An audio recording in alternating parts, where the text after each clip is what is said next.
Outkick founder Clay Travis with us now on the JohnstonRVCenter.com hotline at Clay Travis, and you can read him at Outkick. What's going on, Clay? How are you? Doing well. How are you guys?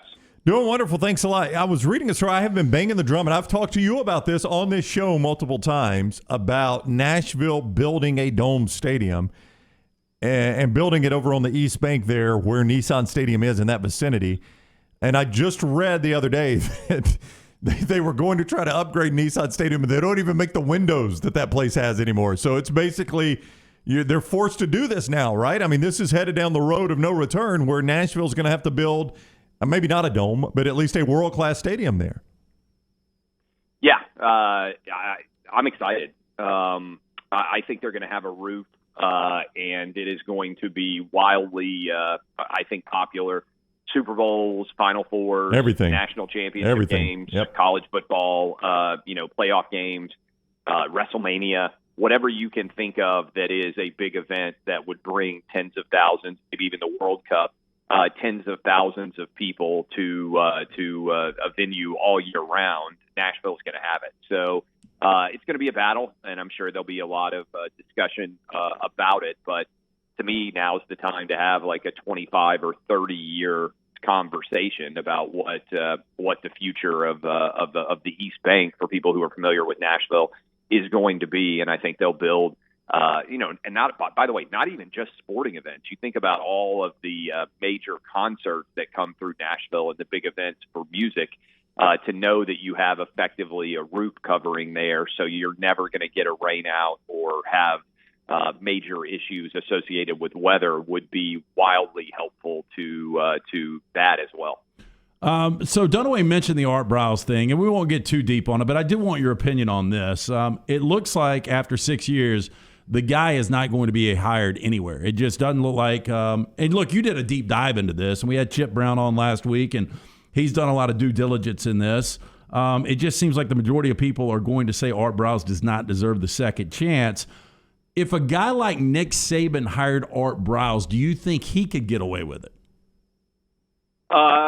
Probably. I do think that the overall quality of the coach matters. I mean, I think if you're Hugh Jackson and you went whatever it was 1-31 with the team over the period of time with the Cleveland Browns, you're not exactly the guy who people are going to say, "Hey, I trust this guy's judgment."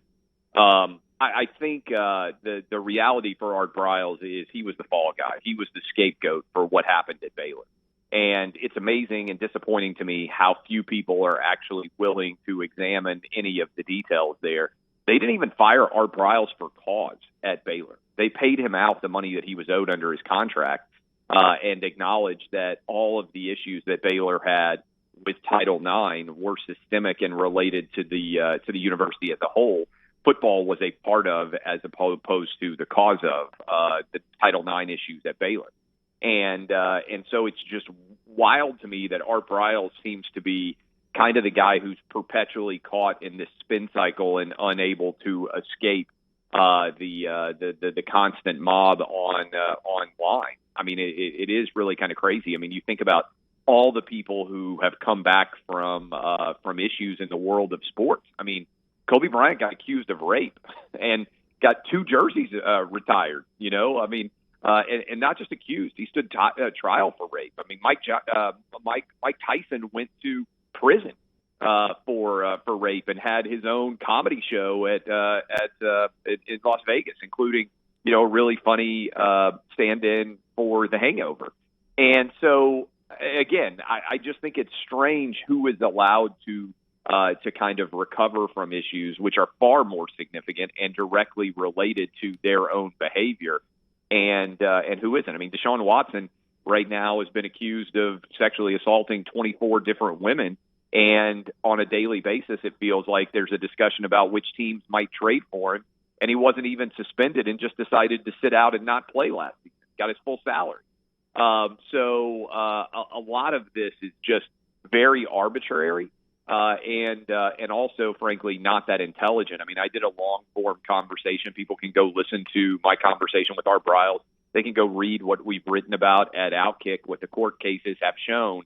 I'm not saying that Art Briles is a saint, but, I mean, we're talking about DJ Durkin is coaching right now in the SEC, if I'm not mistaken, and one of his players died during an off-season workout that cost him his job at Maryland. Now, whether that's fair or foul, I'm not saying what the appropriate punishment would be, but I mean, the guy's coaching in major college football right now.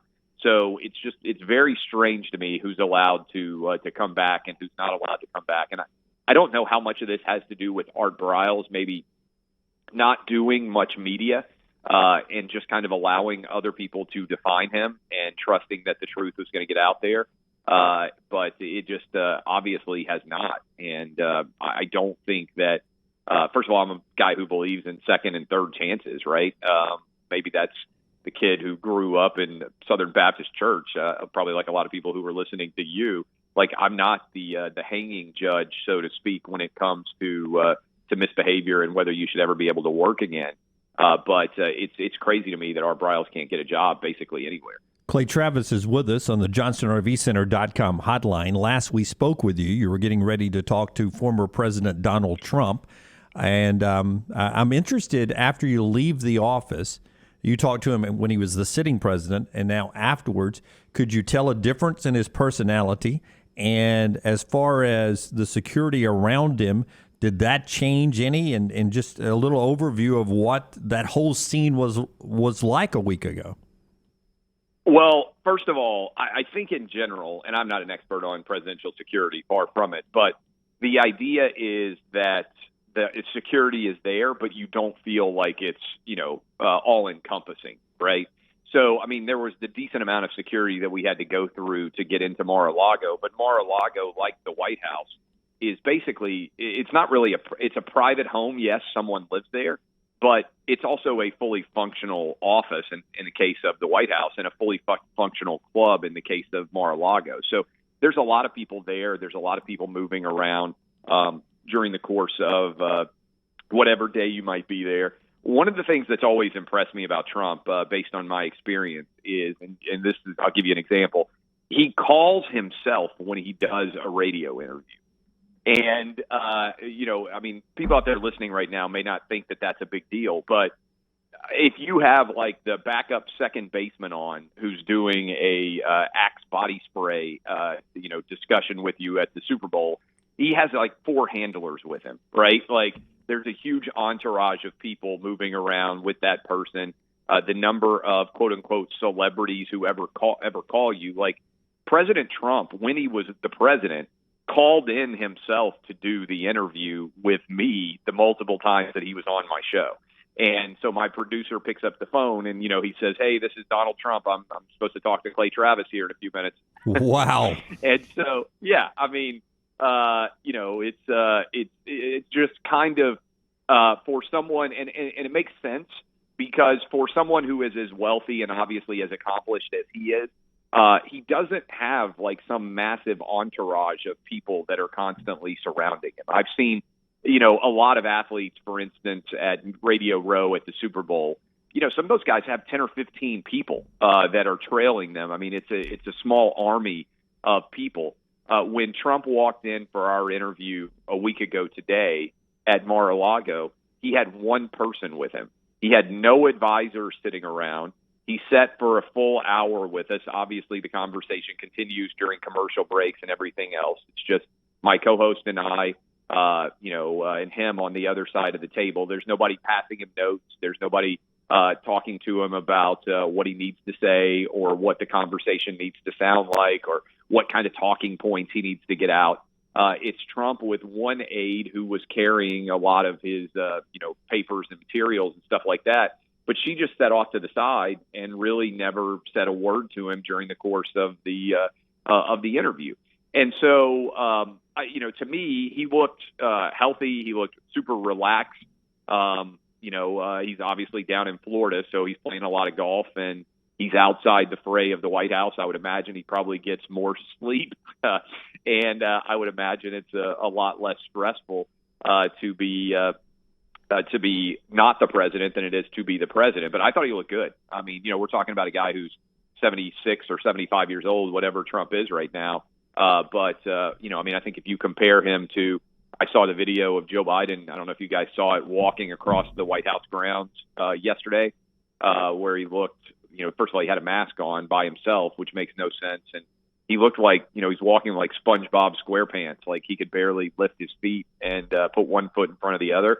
I don't think there's any doubt that Trump is far healthier than Joe Biden, for instance. He is Outkick founder Clay Travis. You can read him at Outkick.com, at Clay Travis on Twitter. And he's always with us on the JohnstonRVCenter.com hotline. Clay, have a great week, man. We appreciate it. Hey, appreciate y'all having me. Thanks a lot. All right, take care.